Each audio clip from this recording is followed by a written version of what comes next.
द्वारपाल से पूछा, भैया ये सुदामा नाम के सेठ जी हैं कहाँ? तो उस द्वारपाल ने कहा, ब्राह्मण देवता सुदामा जी कोई सेठ नहीं, वो तो ब्राह्मण है, पंडित हैं, और वो अपने मित्र द्वारिकाधीश कृष्ण से मिलने द्वारिका गए हैं। सुदामा ने विचार किया, वो तो मैं हूं जो अपने मित्र से मिलने गया था। तो सुदामा के आंखों में प्रेमाश्रु आ गया। इतने में सुशीला निकल के आई, सुदामा जी के चरणों में प्रणाम किया। तो एक बार था सुदामा जी सुशीला को भी नहीं पहचान पाए। क्यों? भाई अच्छे वस्त्र धारण किए थे, अच्छे आभूषण धारण कर लिए, खा पी के तो थोड़ी मोटी भी हो गई थी सुशीला, इसलिए सुदामा जी पहचान नहीं पाए। तो सुशीला ने चरणों में प्रणाम किया, और जब प्रणाम किया ना तो सुदामा ने कहा, सुशीला ये वैभव कैसे? तो ये सब द्वारिकाधीश कृष्ण की कृपा है। सुदामा की आंखों में आंसू आ गए। सुदामा ने कहा, मेरे कन्हैया को कष्ट उठाना पड़ा, मुझे इसकी आवश्यकता नहीं है। और देवी तूने हमें इसीलिए भेजा था क्या? हाँ, तो धन की भूख तुझे नहीं है, तो इसे लेकर मैं तो अपनी उसी कुटिया में रहूंगा। आकाशवाणी उनके अंदर से, सुदामा यह सुख, यह वैभव, यह संपत्ति मित्र मैंने तेरे लिए नहीं दिया है, यह तो प्रजा की, जनता की सेवा के लिए मैंने तुझे दिया है लाला, तो इससे जनता की सेवा कर बस। सुदामा ने कहा, मित्र जब यह वैभव व्यक्ति को प्राप्त होता तो भजन में मन नहीं लगता। तो भगवान ने कहा, मित्र जब वैभव संपत्ति को जीव प्रसाद मान करके ग्रहण करता है तो मन में विकार नहीं उत्पन्न होता, प्रसाद मान करके जीव स्वीकार करता है तो भजन में मन लगता है, बाधा नहीं उत्पन्न होती है, भक्ति होती है। फिर जाकर के सुदामा भगवान के दिए हुए उन वस्तुओं को प्रसाद के रूप में ग्रहण करते हैं, परंतु सुदामा का तो वही सीधा साधा जीवन था, भजन करते हैं। इस प्रकार से श्री सुखदेव जी महाराज ने इन समस्त प्रसंगों का वर्णन किया है। आगे के प्रसंग में वर्णन किया, मेरे गोविंद को आज द्वारिकापुरी मथुरापुरी छोड़े लगभग 100 वर्ष हो गए थे।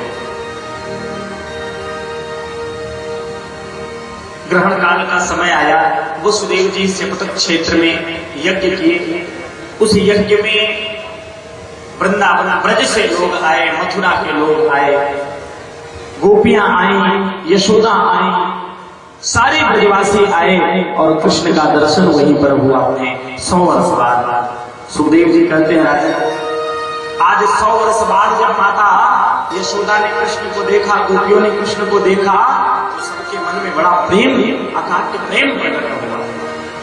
सभी लोगों ने कृष्ण का बड़े निर्मल भाव से सेवन किया, कृष्ण की खूब सेवा की। कृष्ण मैया यशोदा के चरणों को दबाते हैं। मैया यशोदा ने कहा, लाला तू तो कहकर गया था मैं जल्दी आऊंगा, तो इतने दिन बाद हमसे मिला। तो कृष्ण के आंखों में आंसू आ गए। कृष्ण ने कहा, माँ मैं क्या करता, मेरे सामने ऐसी ऐसी व्यस्तता, ऐसी व्यवस्था बनती गई माँ, जो मैं तेरा दर्शन नहीं प्राप्त किया।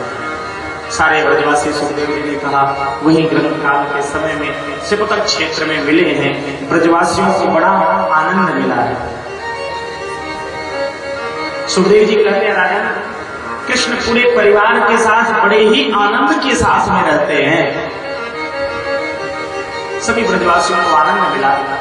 सुभद्रा का विवाह अर्जुन के साथ में हुआ है, सुखदेव जी ने वर्णन किया है।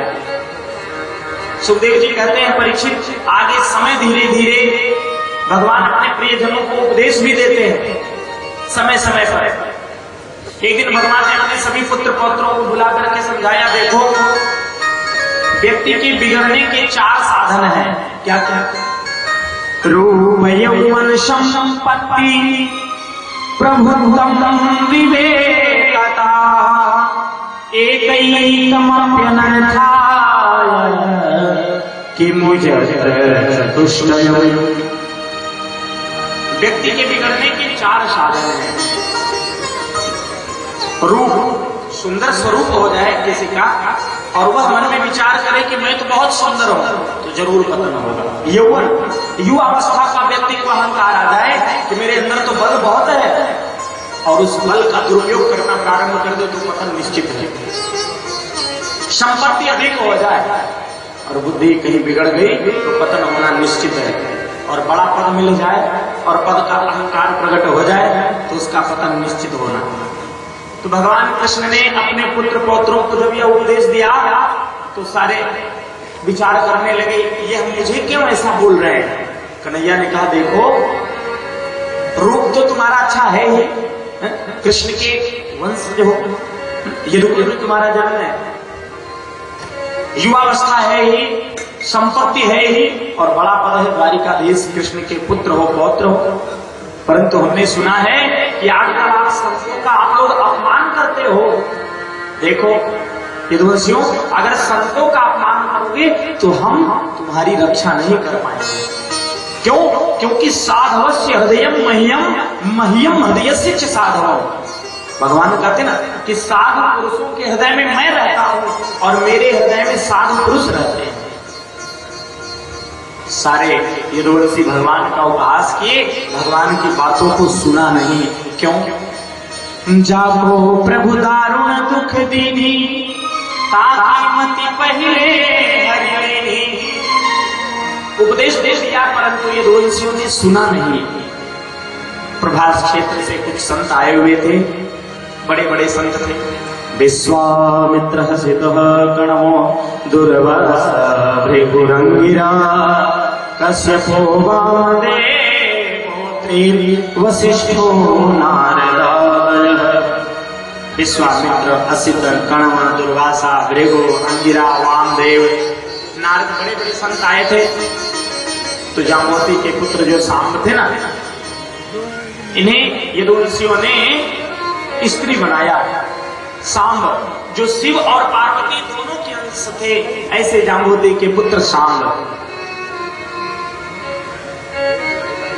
सांब को स्त्री बनाया यदुवंशियों ने और सुंदर श्रृंगार करके पेट पे कपड़ा बांध दिया और संतों के पास लेकर के गए यदुवंशी। पूछा संतों से कि महात्मा जी, जरा आप एक बार ध्यान करके देखिए, इस यदुवंशी के, इस देवी के गर्भ में कौन सी संतान है। तो संतों ने नेत्र बंद किया तो देखा, अरे ये तो भगवान कृष्ण का पुत्र है सांब, जाम्बवती का बेटा है सांब, यह बालक है और स्त्री बन करके आया। संत समझ गए यह परीक्षा ले रहे हमारी। संतों ने कहा, यदुवंशी तुम हमारी परीक्षा लेना चाहते हो? पूछ रहे हो इसके पेट में क्या है? इसके पेट से ऐसा मूसल निकलेगा कि तुम सभी यदुवंशियों के विनाश का कारण बन जाएगा। अब क्या? महात्माओं ने श्राप दे दिया, यदुवंशियों के सर्वनाश का श्राप दे दिया। अब कौन बचा सकता है उन्हें? हाँ? अब कोई नहीं बचा सकता है हमारा। यदुवंशी भयभीत हो गए, वहां से आए, साड़ी खोल करके देखा तो लोहे की मूसल निकली। प्रद्युम्न जी ने कहा, मैंने पहले ही मना किया था तुम्हें, तुम माने नहीं। यदुवंशी के बच्चे घबरा करके रोने लगे, हमसे तो बहुत बड़ा अपराध हो गया, अब मैं क्या कर सकता हूँ। उग्रसेन जी के पास गए, निवेदन किया। तो उग्रसेन जी ने कहा, देखो अब गलती तो हो ही गई है, संतों का अपराध किया। पूरा वृत्तांत जब सुनाया तो यदुवंशियों ने क्या किया, उस लोहे की मूसल को पीस करके समुद्र में फेंक दिया। प्रभु को पता चल गया कि यदुवंशियों के विनाश का समय आ गया। जिस दिन से यदुवंशियों को श्राप मिला, उस दिन से कृष्ण के पिता जो वसुदेव हैं, उनका मन बड़ा उदास रहता था, दिन रात चिंतित रहते थे।